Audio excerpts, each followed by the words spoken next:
C'est très beau de fêter 50 ans de notre association en France avec vous. Et il est vrai que c'est la première fois depuis 50 ans que nous donnons, Laura et moi, une conférence ensemble. Donc vous assistez à une première d'un nouveau cycle. C'était l'idée d'Olivier et je viens de finir un livre sur la magie égyptienne et la doctrine du cœur. Il va apparaître dans le dernier trimestre de cette année. Et mais il m'a dit, mais est-ce qu'on peut faire cette conférence ensemble? Alors on a discuté et on s'est mis d'accord sur qu'est-ce que chacun pourra ou pas dire. Mais c'est une grande joie de pouvoir le partager avec Laura. Parce que, en réalité, pour animer les différentes écoles centres des nouvelles acropoles en France et dans mon cas, dans le monde, et il fallait se partager. Je partais à une ville, à un pays, elle allait à un autre endroit, et donc il était très difficile de nous trouver ensemble pour faire une activité. Et maintenant c'est possible, donc allons-y. L'Égypte est une civilisation très particulière et disons que pourquoi s'intéresser dans une école de philosophie à l'Égypte? Les gens ne pensent pas ou oublient qu'il y a un très grand nombre de philosophes anciens allaient en Égypte pour comprendre la vie et le sens de la vie. Pythagore est passé par l'Égypte, Platon est passé par l'Égypte, Solon est passé par l'Égypte. Enfin, il y a beaucoup de monde qui est passé par l'Égypte. Et après, il traduisait par rapport à la mentalité des pays d'où ils venaient, des époques où ils étaient, dans leur langue, ce qu'ils avaient appris en bonne partie. Ce qui est exceptionnel dans la civilisation égyptienne, c'est qu'elle peut nous apporter, dans une époque que nous vivons très difficile, je ne veux pas vous faire les news d'aujourd'hui, mais vous savez que ça fait déjà un certain temps que nos sociétés occidentales sont en rupture avec le sacré, avec le symbolique, avec le sens de la vie. Et par expérience, parce que ça fait des dizaines d'années que j'amène des gens en Égypte, ou que j'ai des groupes qui viennent, ou des activités, l'Égypte produit un réenchantement du cœur. C'est très étrange d'être avec des gens en leur montrant des ruines, des temples qui n'existent plus, des tombes qui furent déjà saccagées, et tous sont en train de voir, derrière ces colonnes et ces murs, une réalité autre. Ils sont toujours surpris. Et pendant au moins quelques instants, transfigurés, en retrouvant en eux-mêmes leur propre enfance, leur propre capacité de s'émerveiller. Et parce que nous avons besoin de réenchanter nos vies, au-delà des circonstances et des personnes qui nous entourent, et parce que nous avons besoin de relier contact avec nous-mêmes, avec notre nature profonde, j'ai toujours pensé, et je continue à le penser, que l'Égypte est une belle source pour tout cela. Mais je pense qu'il faut aller au-delà du simple touriste qui s'émerveille devant l'Égypte matérielle. Vous savez, quand on regarde une œuvre d'art ou une architecture particulière qui nous touche, qui nous émeut, qui nous secoue, c'est qu'il y a quelque chose derrière, quelqu'un derrière, qui a conçu les choses. Puisque l'œuvre matérielle n'est qu'un résultat de quelque chose qui fut imaginé, qui fut pensé, qui fut senti par quelqu'un ou plusieurs. Et si elle nous enchante, et si elle nous ouvre une nouvelle perspective, c'est parce que nous sommes capables de contacter au-delà du temps et au-delà de nos connaissances intellectuelles, avec le cœur des hommes, avec la créativité des hommes, qui ont conçu quelque chose pour eux et aussi pour nous, puisqu'ils ont conçu quelque chose pour l'éternité, au-delà du temps, au-delà de l'espace. Ce n'est pas que l'Égypte qui produit cet effet. Ne pensez pas que je suis si aveugle. Entendre un Beethoven, un Bach ou un Mozart et se transporter dans cette musique, certainement ça vous est arrivé à un moment ou à un autre, ou d'autres auteurs, c'est pénétrer la pensée, le sentiment de quelqu'un qui s'est traduit tout simplement dans des notes et dans une certaine musique. Donc, comprenons donc quelque chose qui pour l'Égypte est essentiel. Tout ce qui existe, tout ce que nous voyons, a comme source la dimension de l'invisible. Cet invisible, nous le portons en nous, et ce n'est pas un truc bizarre auquel il faut avoir peur.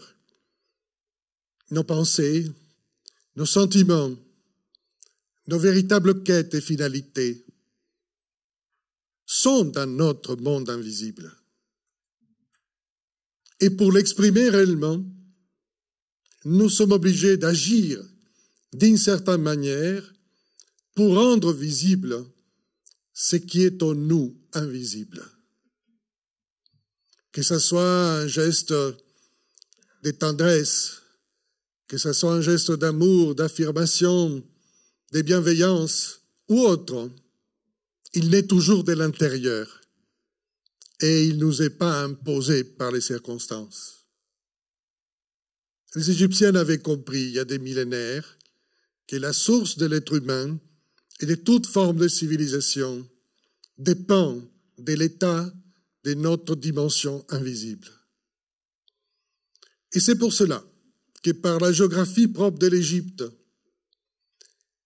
dont le Nil partage deux rives, n'est-ce pas, que vous connaissez bien, la rive est et la rive ouest, que les principaux monuments à Sens sont toujours à l'ouest, c'est-à-dire dans la porte de l'au-delà, dans la porte de l'invisible.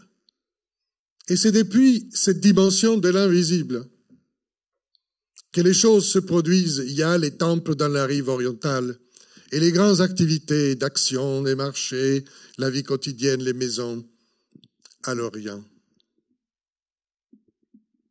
C'est simplement une clé pour que quand vous visitez l'Égypte, vous comprenez, vous pouvez comprendre que traverser le Nil, c'est relier la vie à la mort, les visibles à l'invisible. Et c'est ça que pour moi est magique, puisque comme vous l'a été dit, la magie est une science et un art des liens. Et notre société actuelle a besoin de récupérer l'essence des liens. Parce que notre crise actuelle, elle n'est pas simplement économique ou sociale ou de quelques lois. C'est une question de liens. Et vous verrez, j'espère, au cours de notre petit exposé, à quel point ces notions de lien et d'unité au-delà des apparences est capitale pour l'Égypte et pour nous aujourd'hui. Je ne voudrais pas que vous dissociez aujourd'hui d'hier. Vous voyez, j'essaie de vous expliquer. Si on est attiré par quelque chose du passé, c'est parce qu'il doit servir au présent. Il doit nous servir à construire notre avenir. Sinon c'est simplement un souvenir. Et ce n'est pas suffisant. Pour les Égyptiens, la magie était un fait de civilisation. Ce n'est pas à confondre avec la sorcellerie ou je ne sais pas quel désir de posséder je ne sais pas quoi, et d'emprise, d'envoûtement, le marabout du coin. Non, c'est pas ça. C'est pas ça. Vous le verrez, vous le comprendrez, j'espère, au fur et à mesure de notre exposé. Non. C'est un fait culturel pour eux. C'est la capacité d'être en lien avec l'autre, avec la nature, avec les lois de l'univers. Et pour exercer la magie, il fallait être formé à la question. Ce sont des prêtres ritualistes qui sont ces fameux mages d'Égypte. Et ils le font dans toutes les circonstances de la vie. Puisque la question de la magie, c'est comment on restitue l'harmonie dans le chaos. C'est un vaste plan, hein? Même pour aujourd'hui. C'est d'une totale actualité. Comment restaurer l'harmonie dans un chaos? Comment repousser les forces du désordre et de la dissolution qui sont permanentes à chaque instant, chacun de nous? Ils peuvent s'appeler des problèmes de santé. La santé est une question d'équilibre et d'harmonie, vous le savez. Ça peut s'appeler la paix sociale. Ça peut s'appeler de mille noms. À chaque instant, je ne sais pas si vous avez vu dans nos vies quotidiennes, nous devons remettre de l'ordre. On finit de manger, il faut faire la vaisselle. Bon, c'est au moins ce qu'elle m'a dit toujours. Et il faut remettre les couverts à leur place, etc. C'est un petit geste de remise en ordre. Si on n'accepte pas la remise en ordre avec intelligence et sans rigidité, évidemment, on ne rentre pas dans l'harmonie du monde. Et ces prêtres, ces êtres qui devaient s'occuper que dans les temples, dans la ville, de ce qu'on appelle Heka. C'est ainsi qu'il s'appelle le mot magie, dont je vous parlerai après. La première condition fondamentale pour être initié dans cette question, c'était l'activation du cœur-conscience et d'être capable d'agir avec son cœur. Parce que pour les Égyptiens, c'est le cœur qui témoignera dans l'au-delà de ce qui furent les actes de conscience de l'individu en question. Et par conséquent, c'est lui qui faisait de la Heka, qui travaillait dans cette vision, savait qu'il ne pouvait pas tricher et qu'il fallait donc répondre avec son cœur. Ceci dit, je vais passer la parole à Laura.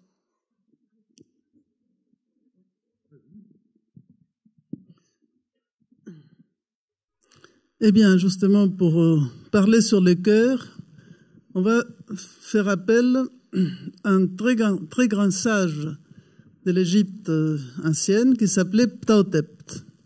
Ptahhotep a été vizir des 2 pharaons de l'Ancien Empire, donc on parle à peu près de 2500 avant notre ère, qui a laissé des écrits qui sont en fait considérés comme les livres de sagesse les plus anciens du monde qui nous soient arrivés en écrit, et qu'il adresse à son disciple, en fait, son fils spirituel, avec un certain nombre de conseils qui vont être utiles justement à ces pratiques de la magie, de ces prêtres dont Fernand vient de parler.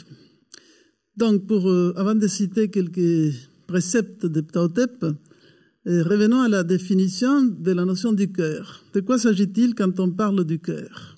Vous avez un joli dessin en bas. Donc, effectivement, le cœur en tant qu'organe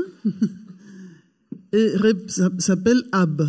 Il est représenté comme un vase, comme un récipient.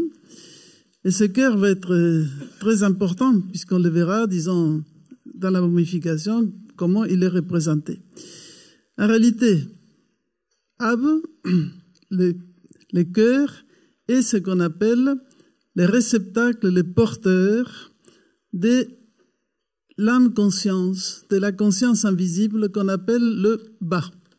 Les Égyptiens aiment beaucoup jouer avec les mots qui s'inversent. Tout est dans la dualité, comme Fernand vient de l'expliquer, entre le visible et l'invisible. Donc, le Ab est le porteur dans le visible de la puissance de la conscience invisible qui s'appelle le Ba. Le Ba, lui, il est représenté comme un petit oiseau à tête humaine, en général une hirondelle, qui évoque le principe d'immortalité, de transcendance. Alors justement, ce cœur, il va être ce réceptacle et en tant que tel, il va jouer ce rôle de témoin dont on a parlé. Nous, on associe en général le cœur à des éléments d'ordre affectif. Tu m'as fendu le cœur, enfin bref. On lui donne une notion purement émotionnelle et sentimentale. Mais pour l'Égyptien, le cœur est beaucoup plus que ça. Et quand on sait aujourd'hui l'importance du cœur en tant que deuxième centre, au niveau neuronal aussi extrêmement actif, et la puissance de la projection du cœur, on s'est dit que quand même ces Égyptiens savaient plus que ce qu'on pense. Donc, la conscience doit apprendre à vivre et agir avec le cœur et à travers le cœur. Donc, il y a une éducation, il y a un travail à faire où cette concentration sur le cœur sera prioritaire. Et surtout ce cœur dont on dit qu'il ne se réfère pas à la dimension purement affective, aura pour les Égyptiens deux fonctions fondamentales. Le cœur est le siège de la mémoire et de l'imagination créatrice. Encore deux éléments apparemment contradictoires, mais comme vous le savez, justement, cette civilisation égyptienne est tout le temps en train de nous amener à l'harmonie des contraires. La mémoire.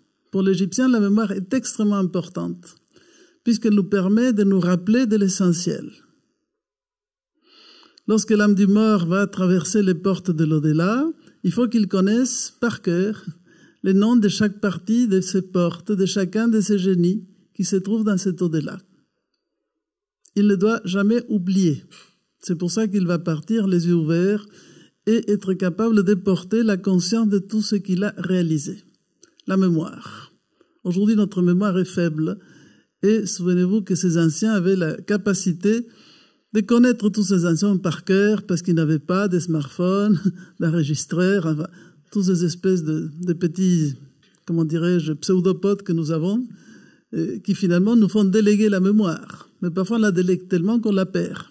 Donc pour l'Égyptien, la mémoire est déjà un premier facteur fondamental, qui enracine dans les choses essentielles de toujours. Mais la mémoire est en fait une moitié de ce pouvoir du cœur. La deuxième faculté, l'imagination créatrice. Cette imagination va être effectivement un rapport profond avec la magie, puisqu'elle permet justement d'imaginer, de projeter les choses, de projeter les images, de projeter les idées, et ça sera la base de la création de ce langage si extraordinaire qui est formé par les idéogrammes. Donc, on imagine. Et en même temps, cette imagination nous projette dans le futur. Ce futur que l'on voit, qui est évoqué par les qualités spirituelles transcendantes des divinités, représente cet état futur de l'être. Là où on veut advenir, on veut devenir ce qu'on est déjà, mais qu'on doit arriver à manifester. Donc, on harmonise un futur que l'on voit et que l'on veut incarner, et un passé qu'on n'oublie pas. Voilà, relier mémoire et imagination créatrice va être un des rôles essentiels de ce cœur, qui doit être pur. Le cœur, donc, c'est comme une coupe. Donc, vous voyez, il regarde un peu vers le bas. Enfin, il regarde vers le haut, mais il est en bas.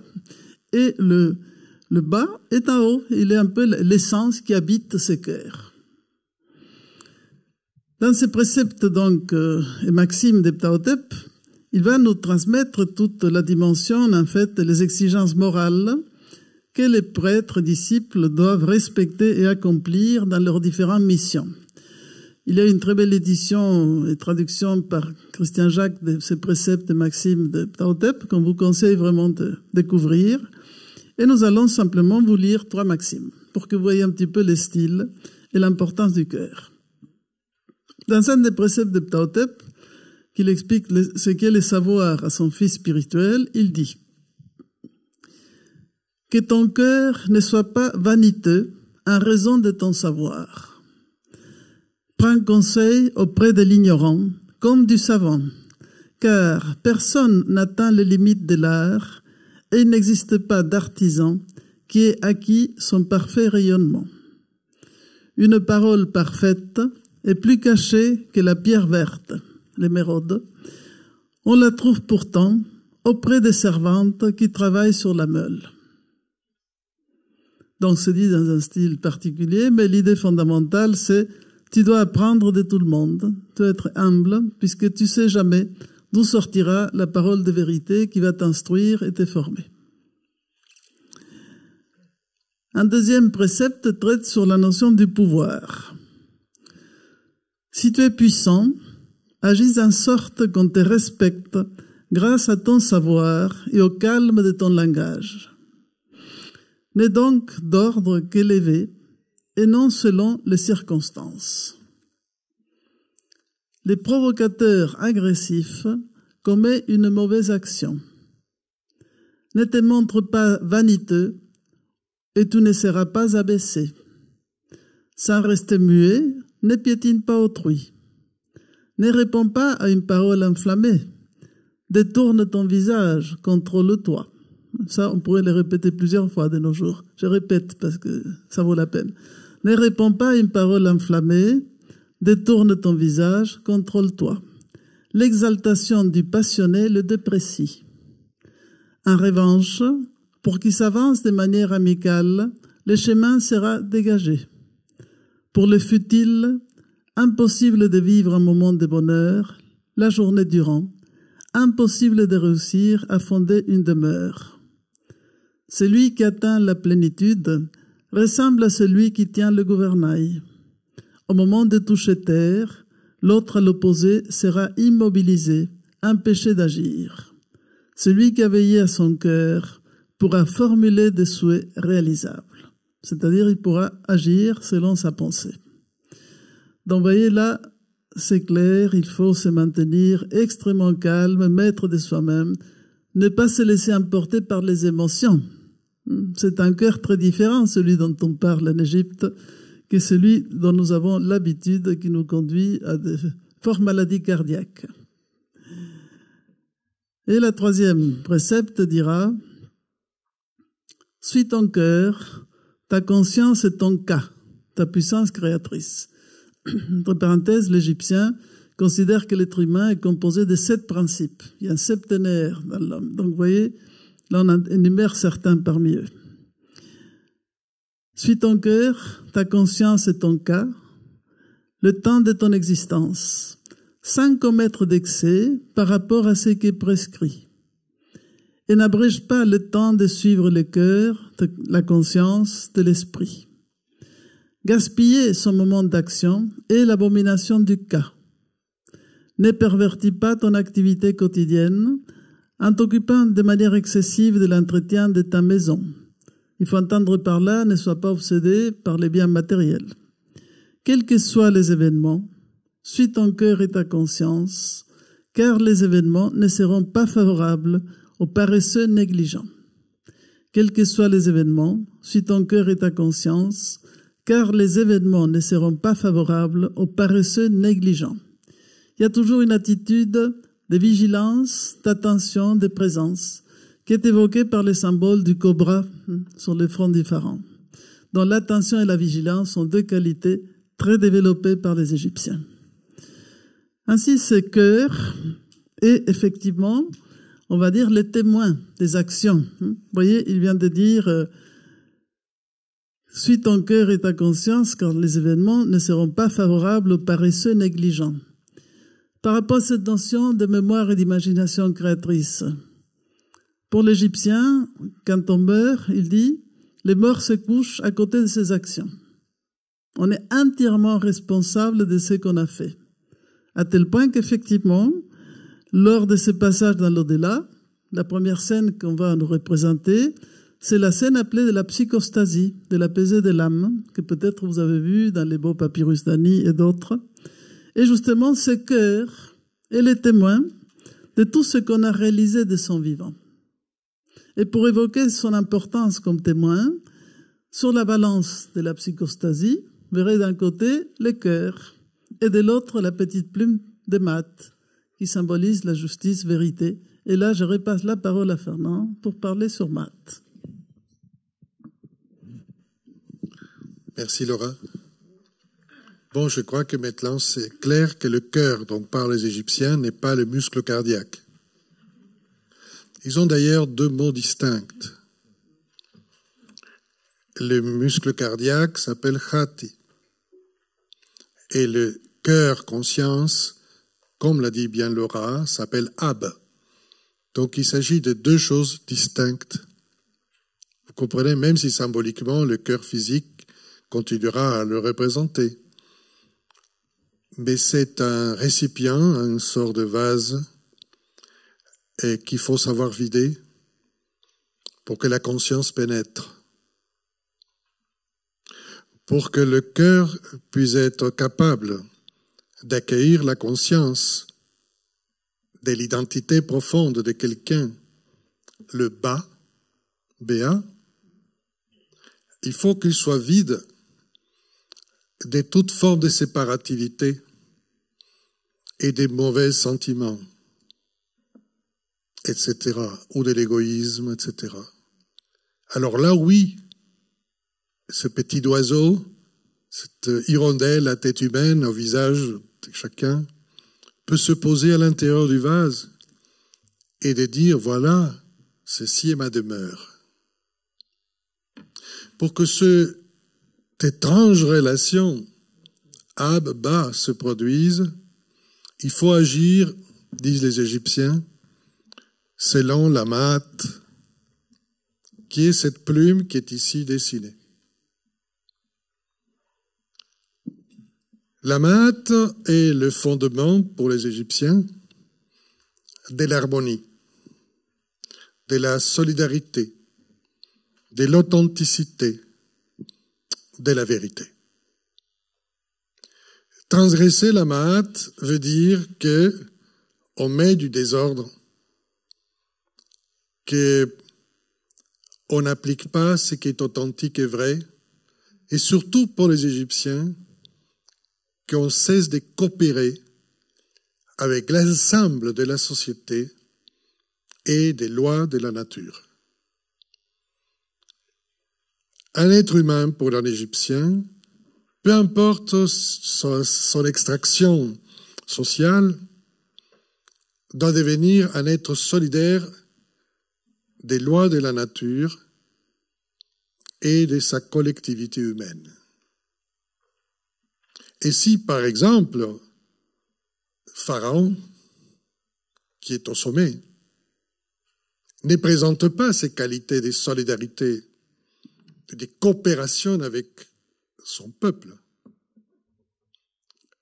le peuple a un droit intrinsèque de se révolter. Voilà, je résume pour que ce soit plus clair. Mais je ne fais aucune allusion, soyez tranquilles. Mais c'est depuis des millénaires ce que je vous explique. Moi, ce qui m'intéresse, c'est qu'il y a des vérités de tous les temps et que pour une école de philosophie, il faut rappeler quelles sont les vérités de tous les temps. Parce qu'on pense qu'on découvre la poudre tous les jours. Et bon, moi, j'ai pensé la même chose quand j'étais très jeune et j'avais encore des cheveux. Mais après, j'ai compris. Et la philosophie m'a beaucoup aidé.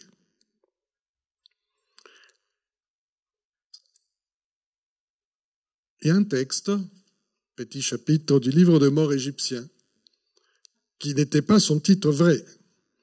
Le livre de mort égyptien était appelé ainsi parce qu'on a trouvé des papyrus, soit à côté du sarcophage, soit à l'intérieur des sarcophages. Et donc au XIXe siècle, ils ont dit, bon, mais c'est les bouquins pour les morts. Mais ces textes ne parlent pas de la mort.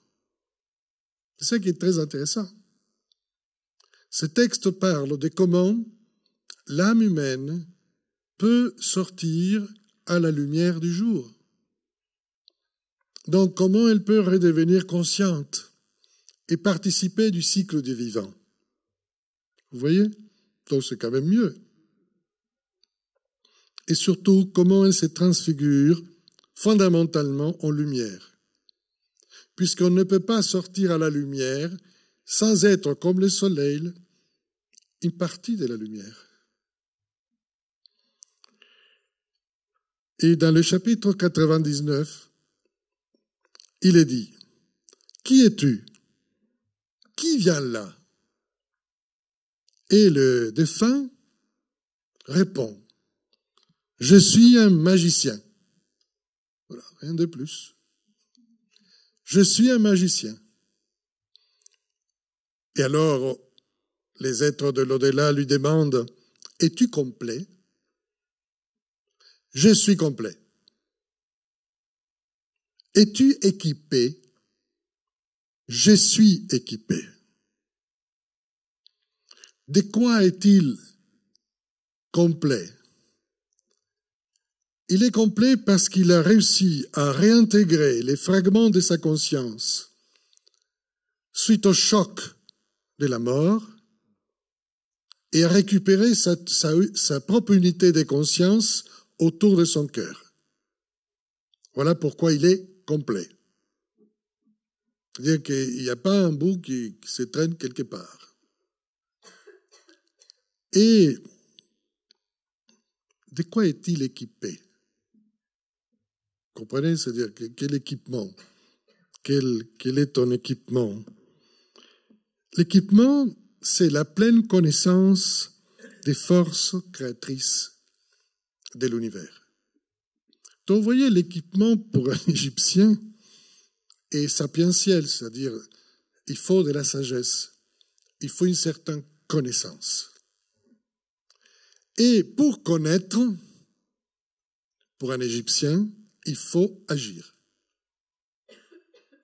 Nous, on pense que connaître, c'est savoir quelque chose intellectuellement. Pour eux, c'est faire ce qu'on a compris. Si on ne fait pas ce qu'on a compris, on ne connaît pas. On peut simplement comprendre réellement si on fait avec. Sinon, on n'a rien compris. Bon. En musique, les interprètes le savent.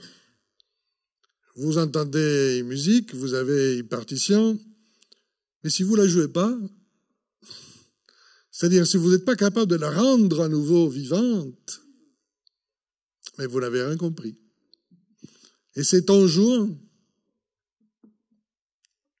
que vous êtes porté par. C'est la même chose pour un texte philosophique. C'est la même chose pour beaucoup d'autres actions. Prenons des choses très plus banales. Et faire un gâteau. Bon, vous avez les instructions, tant de farine, tant de lait, tant de ceci. Oui, mais ça a l'air très facile. Et après, il faut le faire, le gâteau, pas le brûler, et qu'il soit bien. Ah, ça change. C'est plus un bout de papier avec quelque chose d'écrit. Vous voyez? Il faut transformer ce qu'on croit savoir en action, en fait, en quelque chose de concret. Donc voilà l'équipement. Alors, la magie, comme je vous l'ai dit, s'appelle Heka. Vous avez tous un petit papier qui maladroitement explique ça et les quelques hiéroglyphes maladroitement dessinés. Heka est composé de deux mots égyptiens. He veut dire nœud. Et vous l'avez ici, un triple nœud dessiné. Ouf, je viens de l'effacer. C'est magique. Hein? Vous avez compris, c'est un triple nœud. Un nœud sert à quoi? À faire des liens. Si je noue une amitié, je fais un lien avec autrui. Le nœud est capital pour créer des liens et se nouer à. Ça, c'est he. Et ka, qui est l'autre mot, c'est hiéroglyphes. Ce sont deux bras levés comme ça sur la tête. Ces bras sont en train de faire soit une accolade, soit une salutation, mais fondamentalement, ils sont en train de protéger. Le ka est une énergie que chaque être humain possède. Pour les Égyptiens, quand quelqu'un va naître, il y a mythologiquement, symboliquement, un dieu potier qui s'appelle Khnum, qui va façonner deux choses en même temps. Le corps physique et l'énergie génératrice, protectrice de ce corps physique, qui est le ka. Et dans beaucoup de dessins, de bas-reliefs dans les temples, vous verrez parfois Pharaon qui avance et derrière, il y a un personnage avec ses deux bras sur la tête, qui est son ka. Si le ka, qui est la force génératrice et créatrice de l'être, faiblit, le corps faiblit. Et donc, il faut apprendre pas simplement à alimenter son corps, mais son ka. Vous voyez? Et cette énergie du ka, qui est protectrice et en même temps matrice. Vous voulez créer quelque chose. Vous allez avoir d'abord un dessin, un plan. Mais il va falloir le mettre une puissance génératrice et affective. Et à partir de ce moule, vous allez faire la partie concrète. Disons que le ka est comme un moule qui nous tient. Et donc, comme on dit mourir en Égypte, il n'y a pas de mot exact pour mourir. Parce que pour les Égyptiens, on ne meurt pas. Oui, c'est génial, non? Oui, oui, ce qui meurt, c'est le corps. Alors, comment ils disent ces moments particuliers où le corps dit au revoir? Il dit, il va passer son ka. Vous avez certainement visité des tombes en Égypte avec des fausses portes. Enfin, des portes sculptées et que personne ne peut passer parce que la fente est très, très étroite. La vraie porte est très étroite. C'est par là que le ka passe. Vous voyez? La momie, elle reste dans la tombe. Je ne sais pas si vous savez. Et personne ne va visiter la momie dans les cultes funéraires. Je vous dis tout de suite, la momie est dans la partie souterraine de la tombe, très difficile accès. Le destin du corps est la terre, le destin de l'âme est le ciel, disent les Égyptiens. Et pour que tout ça passe, il y a le ka, qui avec ses bras porte les composants de l'être humain pour passer à l'invisible. Donc, vous voyez que le ka est très important. C'est pour ça que Laura vous a lu une phrase très puissante en disant « Fais attention, avec ce cas. Et il ne faut pas le corrompre. Donc, vous êtes devant cette notion dénouer des liens avec la puissance d'engendrement ou procréatrice du cas. Cette puissance Heka, dans les mythes égyptiens, dans la religion égyptienne, existe depuis la naissance du monde. Heka est une sorte de fluide, de fil, qui relie toutes les choses qui sont dans l'univers. En Inde, il y a un concept parallèle, le Sutratma, si vous connaissez un peu la philosophie orientale. C'est le fil qui relie les perles du collier.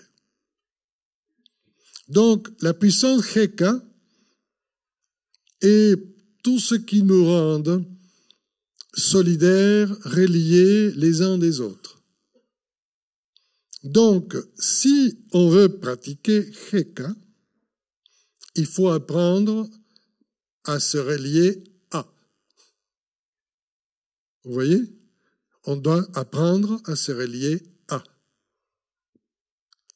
Donc, si je veux me relier, je vais faire le rite de l'entretien du monde dans le temple égyptien, je dois me relier aux forces de l'ordre et de l'harmonie du monde.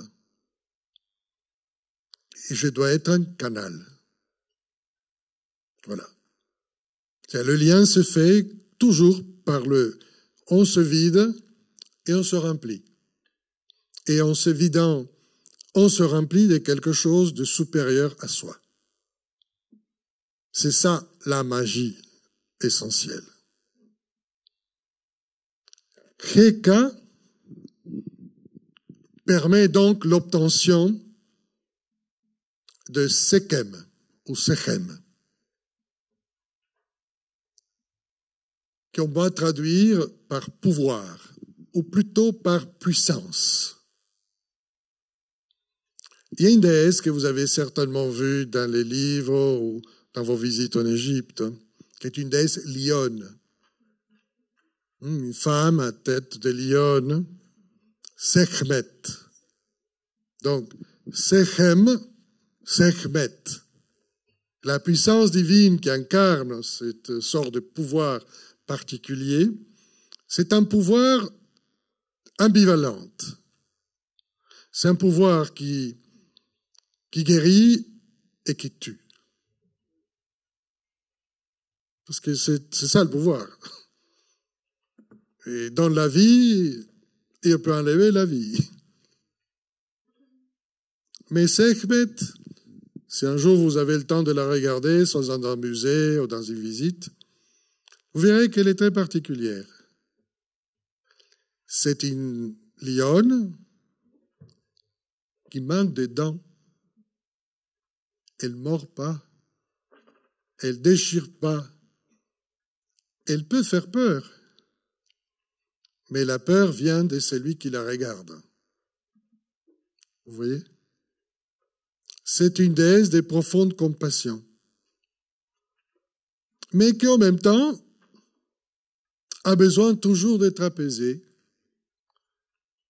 Et comment on l'apaise?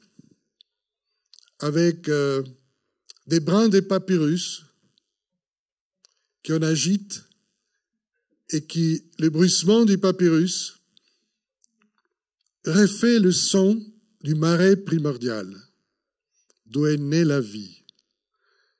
Et quand elle entend les bruissements de la naissance de la vie, elle se calme. Donc le prêtre ritualiste doit être dans un état de profonde calme et d'union avec la naissance de la vie. Et ça, c'est le pouvoir pour les Égyptiens. Et sa représentation un peu déformée ici est celle d'un bouton de papyrus où émerge un rectangle qui est en fait une rame. Le pouvoir est un gouvernail, pour que vous compreniez mieux de quoi je parle. C'est-à-dire, c'est la capacité de chacun de gouverner sa propre barque, qui pour les Égyptiens est le véhicule par excellence. Donc, si je suis maître du gouvernail, je sais où je vais. Et je pourrais donc atteindre la rive qui m'intéresse. Vous comprenez? Donc, le pouvoir, c'est savoir où on va et atteindre la rive où on veut y aller. Ça, c'est la notion de pouvoir en Égypte. Donc, voilà ce qui donne Heka. Mais il y a un bémol. Il y a toujours un hic dans ces histoires que je vous raconte rapidement. Parce que bon, c'est une conférence.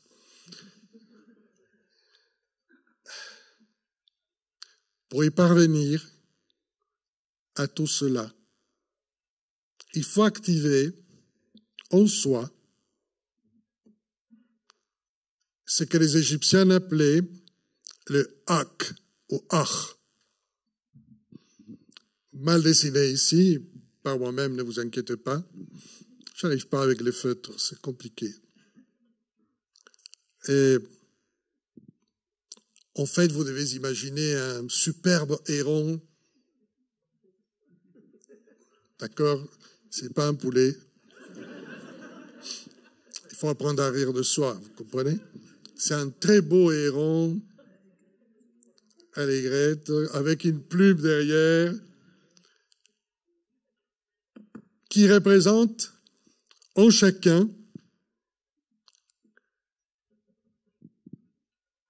le corps de lumière. Les Égyptiens disent que quand on est, le hak est virtuel. C'est-à-dire, on l'a sans l'avoir.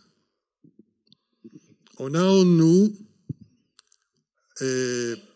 une capacité ou une possibilité de produire, d'engendrer de la lumière en nous. C'est-à-dire d'apporter de la clarté et de la vie, du discernement et de l'intuition. Le hak, normalement pour les Égyptiens, sauf exception, peut se déployer lorsque l'individu meurt et à travers son périple arrive un moment, et par exemple dans le livre de mort, on arrive au chapitre 164, où l'être est devenu un être lumineux. Et en Occident, on appellerait ça un corps glorieux, un corps de lumière, qui est le principe de transfiguration essentiel. Cette puissance lumineuse est pour les Égyptiens la source de toute forme d'efficacité. D'ailleurs, on dit, si quelque chose est efficace, on dit « ah ». Vous voyez? Et l'efficacité essentielle, pour eux, c'est l'engendrement de l'être. C'est-à-dire, en philosophie, être ou pas être, être par être ou exister. Il n'est pas facile d'être ou de toucher l'être, parce que ceci implique éveiller notre aspect lumineux dans l'invisible. Les Égyptiens avaient une série d'épreuves et d'initiations qui permettaient, pour certains, de parvenir à l'état de haku, c'est-à-dire quelqu'un qui a éveillé en lui cette puissance lumineuse des sons vivants. Et c'est ces gens-là qui pratiquaient la Heka. Donc, ce sont des gens de haut niveau qui sont capables donc de transformer les états potentiels de l'existence en réalité concrète. Ils disent que c'est en mourant au monde apparent, en utilisant la connaissance et ses sens, notamment de la capacité d'offrir, de faire l'offrande de vie, que s'éveille la possibilité d'éveiller le hak en nous. L'offrande, pour un Égyptien, c'est le service avec amour ou dévotion. Ce n'est pas simplement des fruits, des morceaux de viande ou des choses comme ça. Ça, c'est pour la galerie. Mais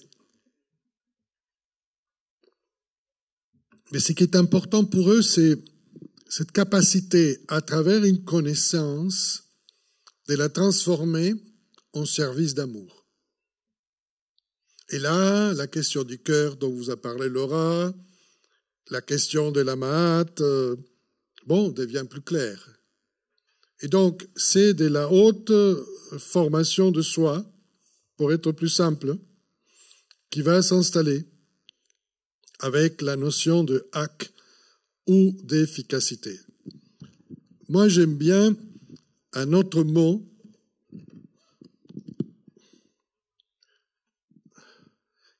Là, je vais vous dessiner les hiéroglyphes moi-même.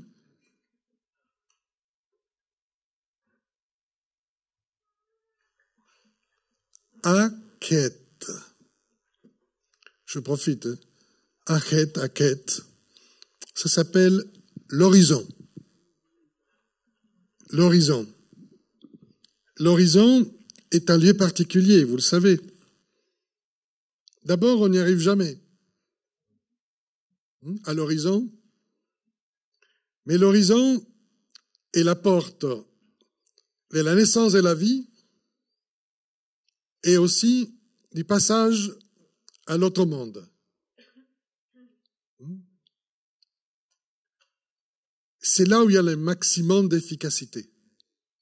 À l'horizon se relient visible et invisible. Quand les Égyptiens parlaient de leur temple, il y avait plusieurs mots pour désigner un temple. Évidemment, Père Néter, qui est le lieu où il y a la sacralité. Mais ce qui est intéressant, c'est un autre mot, l'horizon du Dieu. C'est-à-dire les lieux où le divin se connecte au vivant de ce monde. Le temple égyptien est conçu comme une élévation, un lieu où on s'élève vers l'horizon où vont se relier visible et invisible. C'est là où il y a la puissance. Et c'est là où on peut faire Heka. Et c'est pour ça que ce mot d'efficacité est si important. Et quand on arrive là, et que les textes disent « je lève l'offrande », dans l'idée de que je monte au ciel et que je ne suis plus en fait sur terre, même si le temple évidemment est sur terre, l'offrande qui va être donnée, c'est la Mahat. C'est une petite plume, un petit bijou où le prêtre va apporter à la divinité ce témoignage de « j'ai pu recréer l'harmonie dans l'instant présent. Je te restitue ce que tu m'as donné, les règles de l'harmonie. Je viens de les recréer et je te rends ce que je te dois. » Vous voyez, c'est assez simple. C'est vrai que quand vous regardez toutes les processions avec toutes les offrandes, mais tout ça ne rentrait pas dans le tabernacle, je vous dis tout de suite. Tout ça était béni dans des salles d'offrande et était considéré une nourriture spiritualisée qui ensuite servait au banquet des prêtres et des membres du clergé, etc., comme si c'était du pain béni, pour que ce soit plus clair. Mais on ne rentre pas avec tout ça dans le naos, dans le tabernacle, etc. Donc, c'est ça que je voulais vous expliquer à travers tous ces mots un peu étranges, mais nécessaires pour la compréhension. Alors, pour clore mon exposé, et après je donnerai la parole à Laura, dans la magie égyptienne, il y a aussi l'aspect guériseur. L'Égypte est, à ma connaissance, la première civilisation, vers la fin du 4e millénaire, a créé un ministère de la santé. C'est énorme. Pourquoi je vous dis que c'est énorme? Des médecins ou des personnes qui étaient à côté toujours d'un roi ou d'un autre personnage pour procurer la santé de la noblesse ou des personnages haut placés, ça existait toujours. Mais un ministère de la santé qui oblige chaque village d'avoir au moins un médecin par village, ça, c'est nouveau. Et pour notre société occidentale, c'est très tardif. Il y a quelques siècles que nous avons un médecin partout. Et encore aujourd'hui, je vous laisse réfléchir. Mais ça, c'est une autre histoire. Mais ce qui est important, c'est que c'est une société qui est préoccupée de la santé de tout le monde. C'est intéressant. Vous savez, lorsqu'on a fait des fouilles, il y a déjà une vingtaine d'années, qu'on a découvert le village des ouvriers de la tombe des pyramides, c'est à côté des grandes pyramides, cette trouvaille. Ça ne se visite pas encore, mais je pense que bientôt. Qu'est-ce qu'ils ont trouvé? Bon, ils ont trouvé bien sûr les maisons, ils ont trouvé les fours à pain, les moules à pain, etc. Et ils ont trouvé des tombes dans lesquelles, mais on a sorti les squelettes, les corps, et on a vu qu'il y avait pas mal de gens qui ont eu des blessures dans le crâne, dans les bras, enfin, partout, parce que les gens, se faisaient mal avec ces constructions. Et on a vu que tous ces gens-là, on les avait soignés, et qui ne sont pas morts de leurs blessures, qui furent soignés, y compris des blessures du crâne et des trépanations crâniennes, etc. C'est-à-dire que nous sommes à l'époque des pyramides, au 3e millénaire, et on s'occupe de tout le monde de les soigner tous. Voilà ce que je voulais vous expliquer clairement. Et pas, pour moi, ça c'est magique. Ça c'est quelque chose de transcendant et d'énorme pour une société. Alors, quelle était la base? La base, c'est que on guérit avec des images,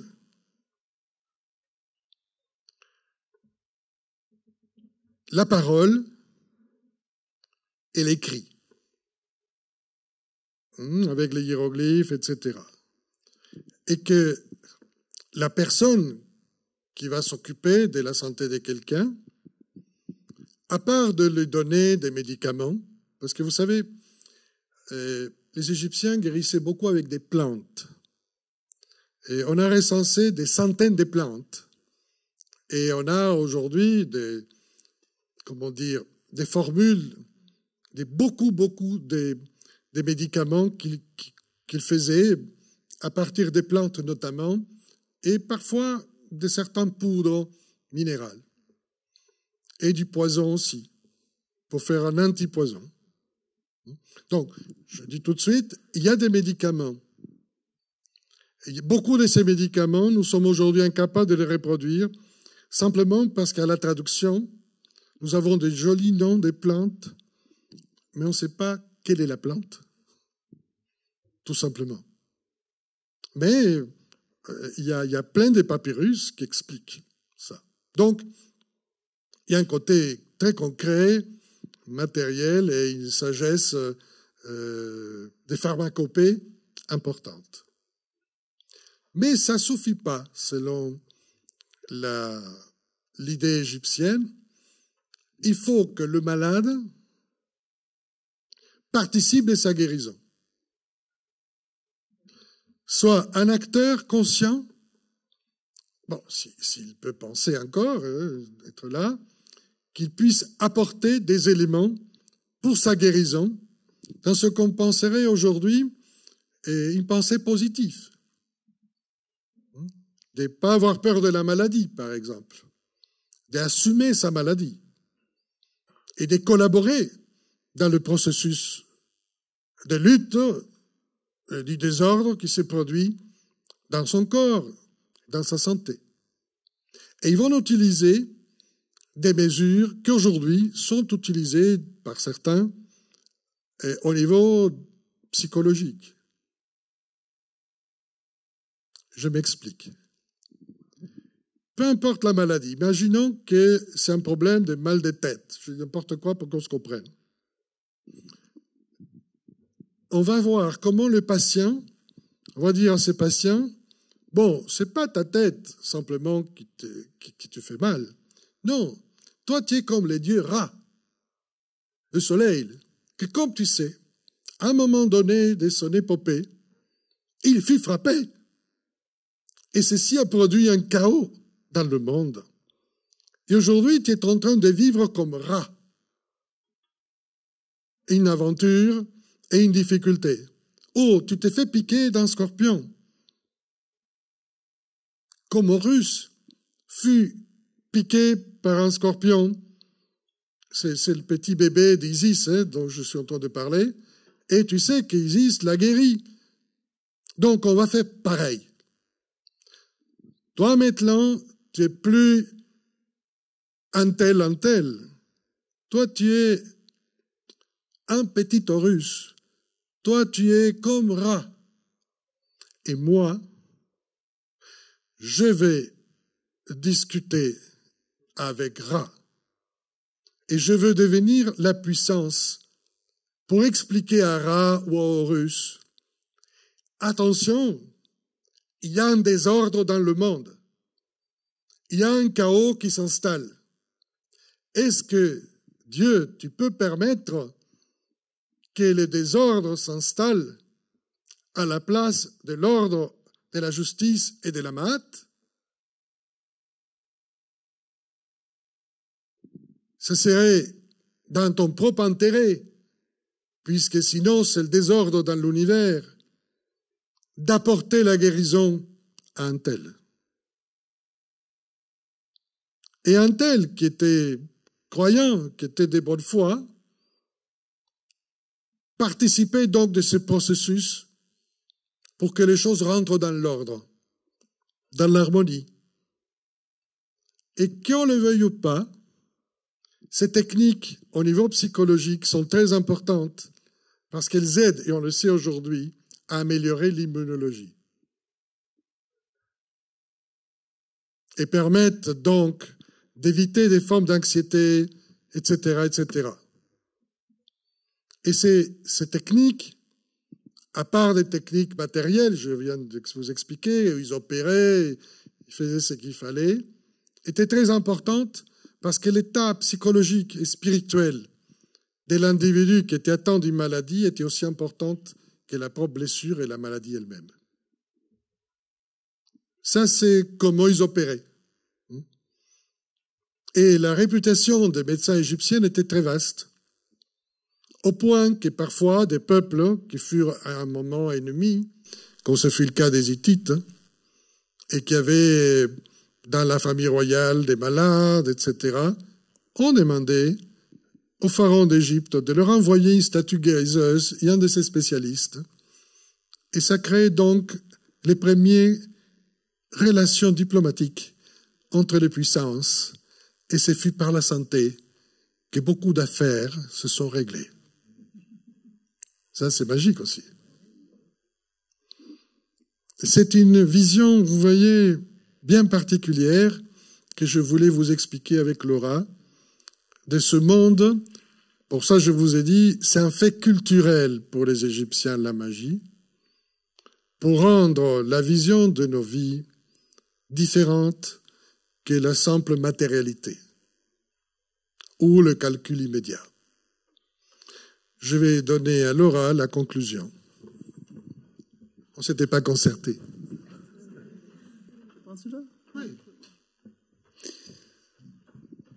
Alors, de tout ça, quelques mots pour nous rappeler deux ou trois choses qui me semblent importantes à retenir. La première, c'est justement cette clarté extraordinaire de la pensée égyptienne, de qu'il faut intégrer en permanence l'ordre et le désordre. Si on ne part pas de l'acceptation que l'univers est en permanence une part ordonnée, un peu comme les temples, comme lieu d'émergence de cette intelligence et l'ordre cosmique, mais entouré de ces forces primordiales, le Nun, dans lesquelles il y a un apparent désordre, dans lesquelles toutes les choses, à la fin des temps, vont revenir. Si on n'accepte pas cette réalité comme quelque chose de permanent, on ne sera pas dans cet état d'alerte dont on a parlé pour essayer de devenir collaborateur, partenaire, dynamique et conscient de la maths. Chacun en Égypte était responsable de la maths, donc chacun était capable de produire cette harmonie. Que ce soit un simple paysan, que ce soit un médecin, que ce soit un prêtre, que ce soit, je ne sais pas, une princesse, que ce soit un pharaon. C'est pas seulement pharaon qui est responsable, mais chacun à son niveau. Bien sûr, il y a des niveaux de responsabilité supérieurs ou plus complexes que d'autres, mais il n'y a pas une passivité. Tout le monde doit collaborer pour que cette maths puisse régner en terre d'Égypte. Et c'est cela que nous ressentons justement comme émergeant d'une certaine paix, un certain calme que l'on constate dans ces belles images que l'on trouve dans les tombes et qui continuent à nous émouvoir au bout de tant de millénaires. D'autre part, j'aime beaucoup la notion de Haket, cette notion de l'horizon que, comme vous voyez, porte également le terme Hak. On est dans la notion de cet instant ou ce lieu de passage entre les mondes, du visible à l'invisible, de l'invisible au visible, les lieux et les moments dans lesquels tout est possible et une communication s'établit entre ces mondes. Comme cette vase du cœur dont on a parlé, qui doit, comme Fernand l'a dit, s'évider de toute négativité pour être prêt à accueillir cette source de l'esprit. Donc, si nous sommes capables de nous situer dans ce niveau de cette lieu d'échange magique du visible et de l'invisible, on va comprendre pourquoi les Égyptiens avaient une mathématique avec des nombres, comme on appelle, fractionnaires. Parce que pour eux, la réalité était 1 sur 1. Il y a un visible et un invisible.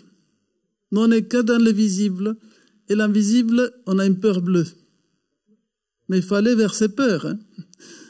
Si on reprend ton idée de la médecine égyptienne qui souligne cette dimension mythologique, eh bien, il faut voir quel Dieu avait très peur à un moment donné, quelle panique, et puis on va l'invoquer pour qu'il nous aide à vaincre la peur comme il l'a vaincu lui-même.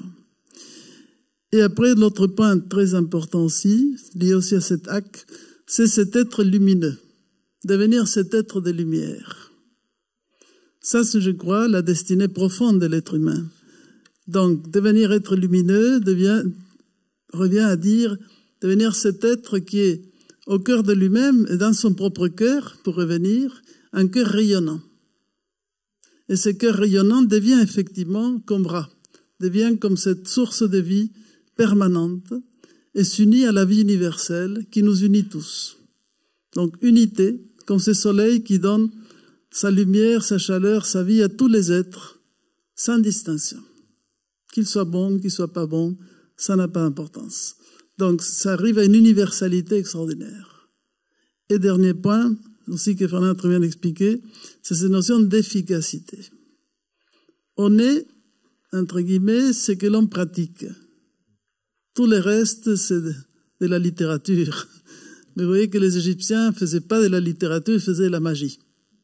Mais la magie est l'opérationnalité de redevenir un, comme cet Osiris qui, grâce à la magie d'Isis, redevient un et revient cet être lumineux, mais que chacun des mortels porte en lui-même. C'est sa part d'immortalité. Donc le message des Égyptiens par rapport à ça, c'est un retour à une transcendance qui se vit dans le quotidien. Donc, ça peut nous sembler, cette civilisation un peu étrange, avec ses formes de dieux à tête d'animaux, enfin, plein de choses qui ont fantasmé pas mal de monde. Mais au fond, si on les approche davantage, on voit qu'ils étaient finalement extrêmement simples, extrêmement exigeants. Et ils peuvent nous donner, comme Fernand l'a dit au départ, comment dirais-je, le pont pour recréer ces liens, perdre nos peurs et peut-être être les porteurs des messages de qu'il est possible de recréer des civilisations humaines, où le visible et l'invisible réapparaissent et où la maths peut marcher dans la rue, parce qu'elle est dans le cœur de chacun de nous. Donc assumons nos responsabilités et je pense que peut-être de nouvelles pyramides pourront émerger dans le futur. Merci Laura. Merci Fernand.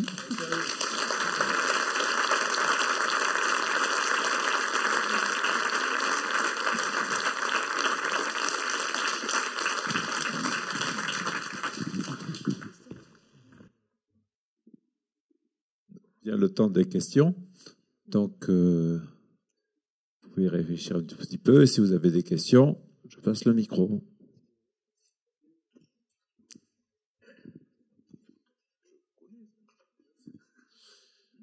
Bonjour à vous deux, merci d'abord pour cette super conférence. Je me suis régalé personnellement, donc merci beaucoup. Par rapport à ces symboles là que vous avez exposés sur le tableau, moi ça m'a fait vraiment penser à des structures très matérielles qu'on a dans le corps, quoi. Donc derrière le Eka là, j'ai vu les brins d'ADN, vous voyez, brins d'ADN quoi, qui sont, ça ressemble vraiment quoi. Et c'est vrai que c'est magique hein, quand même. Le pouvoir, donc j'ai vu le sternum quand même, vraiment. On voit une forme de sternum. Et l'esprit, là, le hack, bon, l'oiseau, alors, bon. Tout se discute, voilà. Et on a un os dans le crâne qui s'appelle le sphénoïde, qui ressemble à un papillon, quoi. Donc qui reprend un peu cette notion d'oiseau, on va dire. Donc ma question c'est, est-ce que vous pensez que le corps humain peut être une incarnation de ces valeurs transcendantales, enfin, de ces anciennes valeurs égyptiennes? Dans les textes égyptiens, excusez-moi, apparaît une correspondance entre les parties du corps et les différents dieux et forces de la nature. Donc, pour les Égyptiens, le corps humain, physique, mais aussi les autres plans corporels qui sont plus énergétiques, sont une synthèse des différentes lois ou forces de la nature. Donc, de ce point de vue, je pense que oui, puisque nous sommes une synthèse.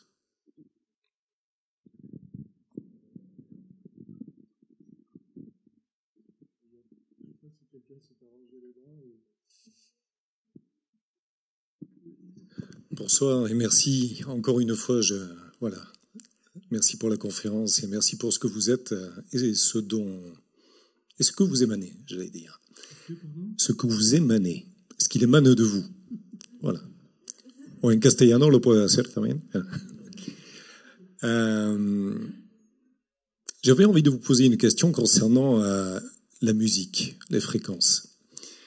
Concernant voilà, ce sujet dont on a parlé ce soir, est-ce qu'il y a des liens que vous connaissiez par rapport à des musiques, par rapport à des sons qui accompagnaient les rituels notamment?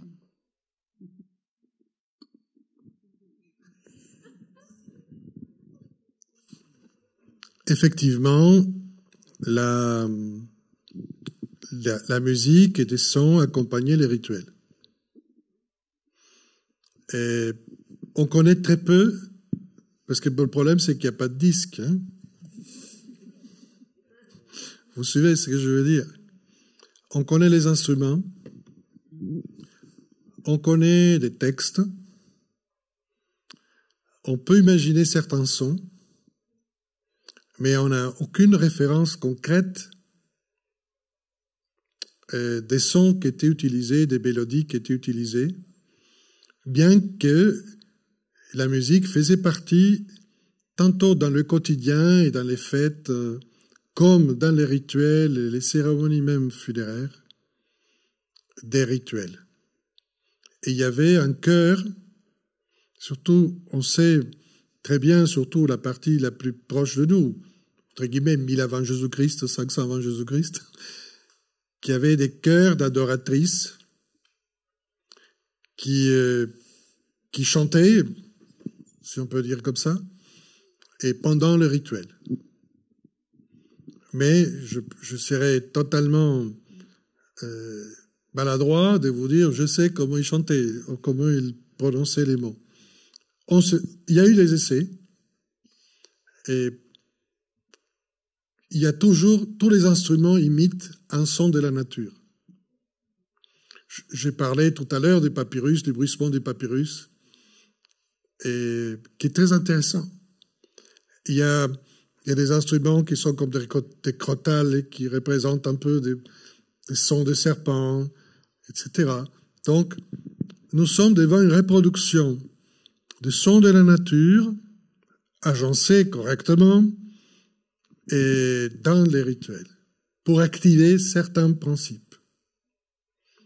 Au-delà, et on a dans les anciens tombes d'Ancien Empire des danses, on connaît les danses, on connaît des danses rituelles, pas simplement des danses pour danser, et très importantes, qui représentaient la création de l'univers, par exemple, ou l'activation des énergies du monde. C'est tout ce que je peux humblement vous dire par rapport à ce que je peux apporter comme bibliographie. Le reste, ça serait que de la spéculation. C'est probable, parce que c'était très répétitif, mais, je répète encore une fois, le problème de tous ces mantras ou autres, c'est comment on prononce les sons.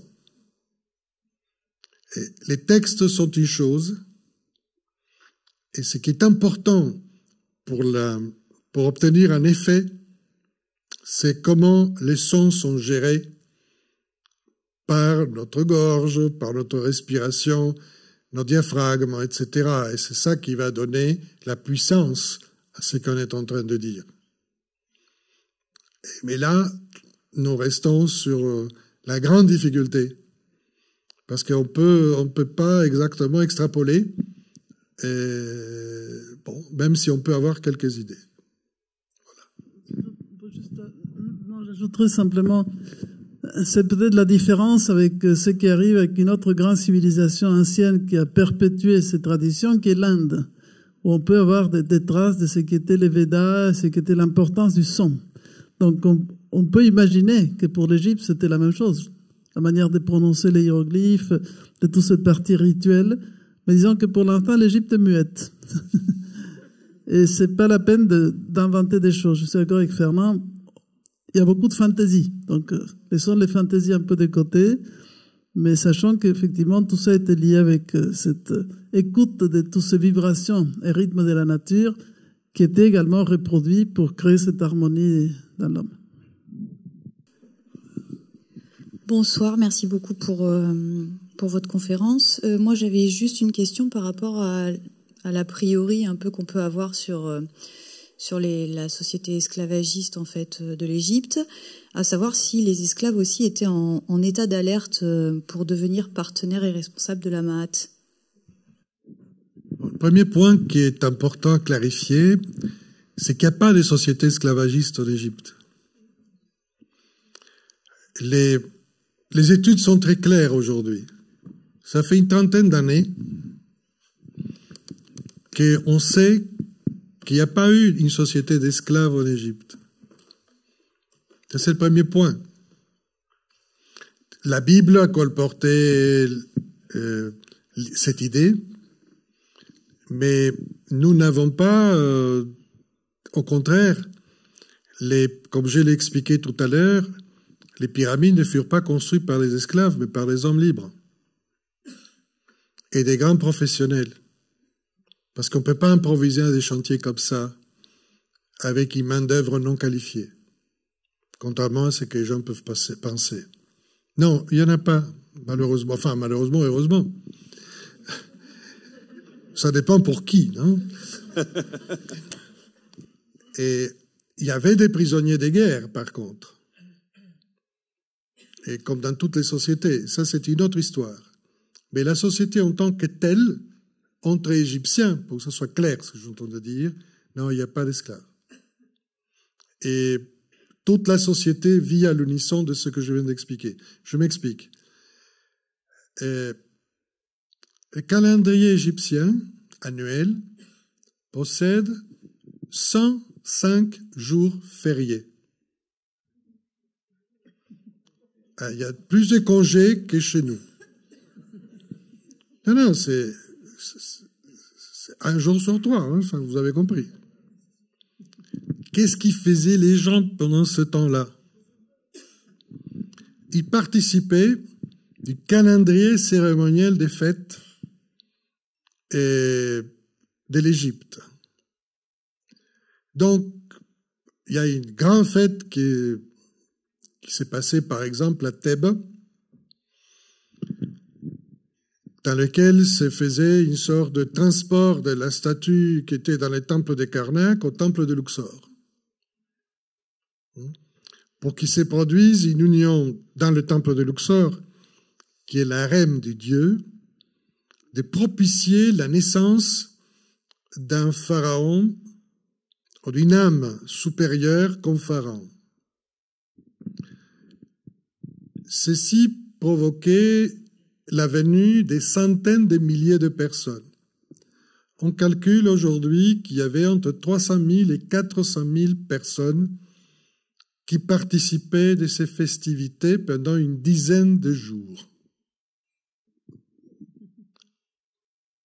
Un peu comme dans les grands festivals de l'Inde, où des milliers de personnes, centaines de milliers de personnes, vont vers un temple ou fêter quelque chose. Pour nous, c'est étrange. On n'est plus habitué à ce type de choses. Oui, pour les grandes vacances ou les grandes migrations, mais ce n'est pas pour faire une fête de cet ordre-là. Et en même temps qu'il y a les cérémonies dans l'invisible des temples, il y a des fêtes à l'extérieur des temples. Vous voyez? Donc, tout le peuple, tous ces gens qui viennent, on leur explique le sens de la cérémonie, le sens de cette fête. Bien sûr, ce n'est pas peut-être l'explication qu'on va donner à l'initié dans les temples, mais tout le monde est au courant. Dès qu'il va se passer ceci, qu'il y a tel Dieu, qu'il y a telle signification, qu'il y a tel élément. Et ces fêtes, ces grandes cérémonies, fêtes populaires, permettaient l'éducation globale des gens pour qu'ils puissent comprendre. Au point qu'ils avaient le droit, en tirage de sorts, de pouvoir interroger la barque sacrée lorsqu'elle avançait sur un problème domestique ou un problème quotidien, etc. Parce qu'il y a une religion populaire, et pour tout le monde, comme dans toutes les religions, hein. Et il y a une autre qui est plus savante, plus précise, et qui implique beaucoup de travail sur soi. Je dis ça pour que vous compreniez. Ça, c'est un point. Le deuxième point, pour continuer à expliquer, c'est que comment fonctionnent les temples égyptiens? Les temples égyptiens sont comme des grands monastères. Il faut penser à un monastère du Moyen-Âge où vous avez des moines, des prêtres qui sont à l'intérieur et qui vivent en général. Il y a une partie du clergé, et les plus hauts niveaux du clergé ne sortent presque jamais du temple. C'est le bas clergé qui va et qui vient. Il y a un clergé laïque qui sert le temple une saison. Dans le calendrier égyptien, il y a 3 saisons. La crue du Nil, 4 mois. Les semailles récoltent 4 mois. Et le début, la sécheresse, et le monde plus désertique, qui est la troisième saison. Donc, vous avez un bon nombre de personnes qui habitent telle ville ou tel endroit, qui vont servir le temple pendant 4 mois. Par rapport à leur métier, par rapport à ce qu'ils savent faire. Ces gens sont initiés dans les hiéroglyphes, dans l'essence des choses, parce que la société égyptienne est très organisée, avec une bureaucratie très fluide. Parce qu'il y a plein de scribes, il y a plein de monde qui doit faire du travail de recensement, des calculs, etc. Tous ces gens qui sortent du temple vont à leur maison. Et vous savez très bien qu'ils vont dire un peu ce qu'ils ont fait. Et donc, ils continuent à expliquer ce qui se passe. Pas au plus haut niveau, ils ne participent pas de l'offrande devant la divinité de la petite plume de la mat. Mais ils sont au courant. Et dans les lacs sacrés, que vous avez peut-être vus dans les temples, chaque temple avait son lac sacré, il y avait des moments où on invitait une partie du peuple pour se mettre à côté du lac sacré, un peu comme dans le Son et Lumière de Karnak, à la fin il y a des estrades, des gradins, pour que dans le lac sacré, sur des barques, des prêtres acteurs représentaient les mythes. Donc, à tout moment, il y a un rappel à l'ensemble de la mat, de la loi de l'harmonie, bon, etc., etc. Ce qui ne veut pas dire qu'il n'y avait pas de voleurs, qu'il n'y avait pas de crimes, et que tout le monde était sain. Hein. Évidemment, non. Mais c'était une manière de partager d'une manière collective un certain savoir, une certaine connaissance. Voilà ce que je peux vous répondre là-dessus. Il y a une question. Non, il n'y avait pas une question. Voilà. On va prendre les 2 dernières questions parce qu'après il faut... Je voulais juste oui, un conseil simple de lecture pour comprendre l'esprit de l'Égypte. Vous connaissez probablement Christian Jacques, qui est considéré un égyptologue au départ extrêmement sérieux, il continue à l'être, mais un jour il a troqué, disons, ses investigations universitaires dans des ouvrages de littérature plus générale. Alors, sincèrement, si vous voulez un petit peu comprendre l'esprit de l'Égypte, nous vous conseillons de lire ces ouvrages. En termes de littérature, l'argumentaire est toujours à peu près le même, mais ce qui est important, c'est qu'il donne vraiment le climat et l'esprit de l'Égypte. Il y a aussi Christian de Roche-Noblecourt, qui était aussi un grand égyptologue, qui a dirigé le Louvre très longtemps, qui a aidé au sauvetage de la Nubie. Donc, sincèrement, c'est quelques auteurs qui méritent d'être lus, si vous voulez un petit peu connaître un peu mieux l'esprit de l'Égypte. Fernand Schwartz, c'est bien aussi. Hein. Non, mais moi, je n'écris pas des romans. Le problème, c'est que je ne suis pas un romancier. Et que pour le grand public, un roman bien documenté permet de se faire une idée. Moi, je conseille un des premiers ouvrages de Christian Jacques, qui est Le Jouge. Il y a plusieurs volumes. La trilogie du Jouge. Et bon, je pense que ça doit être réédité. C'est probablement un de ses meilleurs ouvrages, très bien documenté, et qui clarifie un peu l'esprit de l'Égypte. Bon, je dis à titre de roman. Et il y a aussi des livres plus costauds, c'est tout. Pardon. Oui. Bonsoir Laura et Fernand. Merci pour votre conférence qui nous amène à nous poser la question sur le sens de l'existence. Et par rapport à votre école qui parle du passé, mais aussi qui demande à ceux qui viennent au sein de votre école à réfléchir, à philosopher à l'époque du présent, pour faire le pont, recréer cette Égypte ancienne entre notre présent d'aujourd'hui et aller plus loin qu'eux. Est-ce qu'il ne faudrait pas, par rapport à ce ministère de la Santé qui est pour moi la clé, d'une société qui déboucherait sur une autre justice, une autre économie, une autre culture. Développer une croyance qu'on ne remet jamais en question, c'est l'immortalité pour pouvoir être relié à Hackett.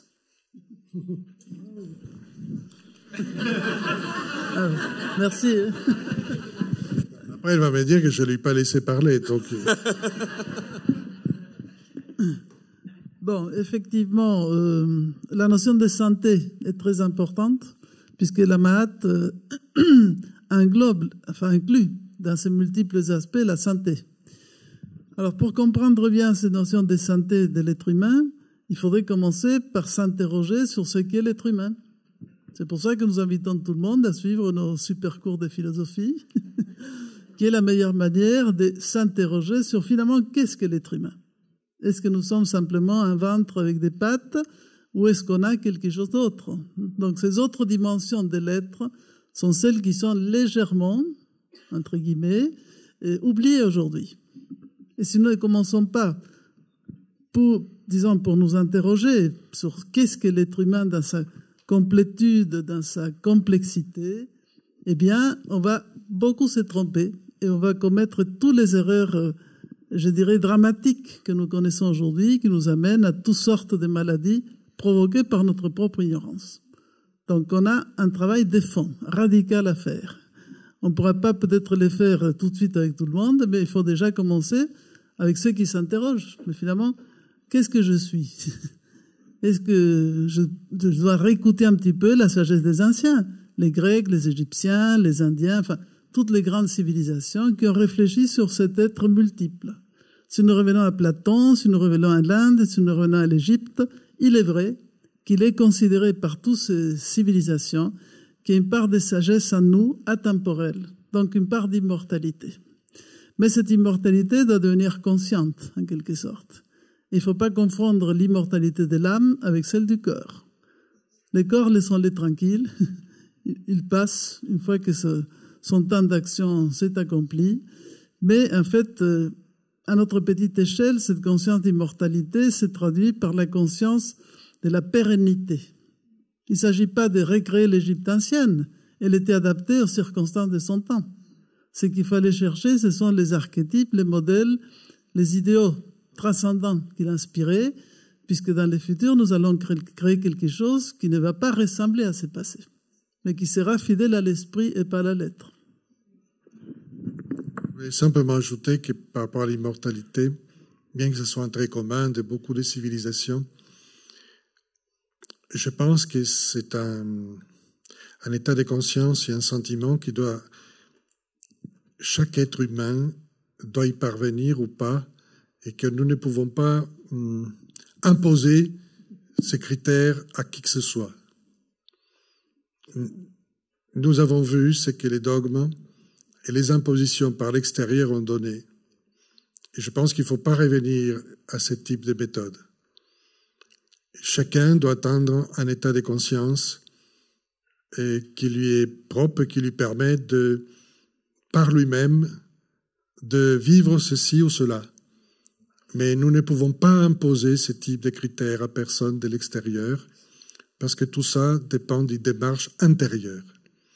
Donc, je mets simplement un bémol là-dessus. Je ne suis pas contre la mortalité de l'âme, hein, mais je veux dire que c'est quelque chose d'intime et qui est un vécu qui doit être vécu. Et si c'est pas vécu, c'est pas grave. Mais on peut pas l'imposer. Ça serait grave de l'imposer, comme toute forme d'imposition des pensées. Ceci est très dangereux. Les pensées, nous devons les obtenir par un travail de fond sur nous. Et petit à petit, on peut converger avec autrui d'aujourd'hui et autrui d'hier sur les mêmes constats. Mais ça doit venir de l'intérieur et du cœur de chacun. Merci. C'est très bien que tu aies clarifié ça. Je voulais juste préciser quelque chose. Par rapport à cette notion d'immortalité, si on va, disons, du côté de Platon, ce qu'il va nous expliquer, c'est si nous avons en nous la capacité de concevoir les idées, les archétypes, entre guillemets, ces dimensions célestes et atemporelles de la nature. Les nombres, les figures géométriques, enfin c'est comme ça que Platon va les concevoir. Il doit avoir en nous une part qui connecte cette source d'immortalité. Et c'est à cela qu'on appellera l'immortalité ou le contact avec les plans célestes, c'est-à-dire la réalité qui ne change pas. Donc pour l'instant, notre souci n'est pas tellement de chercher une immortalité dans le sens presque du transhumanisme un peu délirant, mais dans le sens de dire, enfin, élevons notre conscience jusqu'au plus haut que l'on peut concevoir, c'est même qui nous dépasse, qui va au-delà de nous-mêmes, mais le fait de pouvoir le penser implique qu'on a une certaine antenne qui nous connecte avec ça. C'est le point de départ.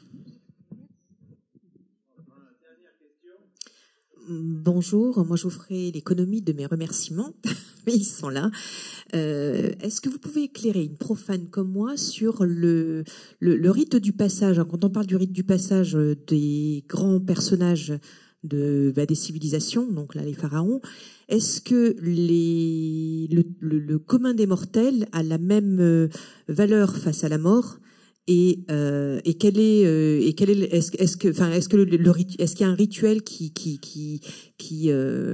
peut se rapprocher en termes de symbolique de celui que vous décrivez?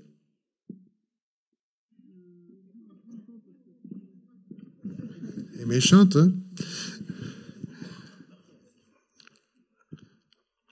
En Égypte, c'est vrai qu'au départ, les grands rituels de passage étaient consacrés à Pharaon et par rapport à l'idée de faire monter un esprit vers les étoiles. Après, comme disent les textes, ça s'est démocratisé et tout être humain avait droit à une tombe. Petite ou grande, être embaumé avec plus ou moins de richesses ou pas, peu importe. Le plus important à comprendre, je pense, dans tout système cérémoniel rituel, c'est que la cérémonie la meilleure du monde, la plus efficace en apparence, enfin, avec la plus belle tombe, bon, etc., est une aide au passage. Et cette aide au passage ne garantit pas, nullement, et les textes égyptiens sont clairs là-dessus, sur ce qui va se passer avec la conscience de celui qui doit passer. Parce qu'il faut distinguer, c'est que la société, la famille, les amis vont souhaiter pour celui qui part, et j'espère qu'ils vont souhaiter le meilleur, hein, et qu'ils vont tâcher de l'accompagner, parce que toutes ces cérémonies sont des cérémonies d'accompagnement pour rassurer celui qui part et rassurer aussi ce qui reste. Et qu'en général, au moins dans le cas de l'Égypte, après 70 jours de deuil, on fait la fête. Les rites funéraires en Égypte finissent par une fête. Une belle fête, hein, un grand banquet, danse et tout. C'est-à-dire la vie revient. Et on pense que le mort est en train de renaître ou de revivre dans un autre plan ailleurs. Donc chacun fait son chemin. Vous voyez? Donc, toute aide et tout rituel, même le plus profond et le plus extraordinaire, dépendra aussi de l'âme conscience de celui qui part. Vous voyez ce que j'essaie de vous expliquer. Il n'y a pas de garantie totale de que tel rite va garantir ceci ou cela. Mais ça va garantir une aide et ça va cohésionner la société qui célèbre le départ de quelqu'un.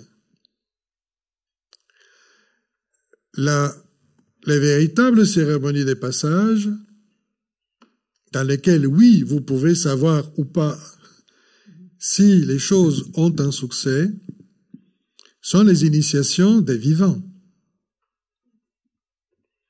Parce que là, il y a des épreuves à passer concrètes, où il y a pas photo. C'est-à-dire, vous devez passer ou pas l'épreuve. Et donc, c'est pas une question simplement symbolique.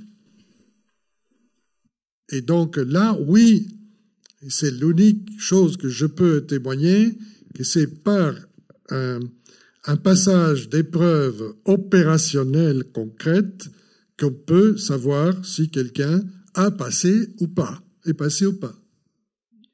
Ce sont les rites des vivants qui permettent de voir ça.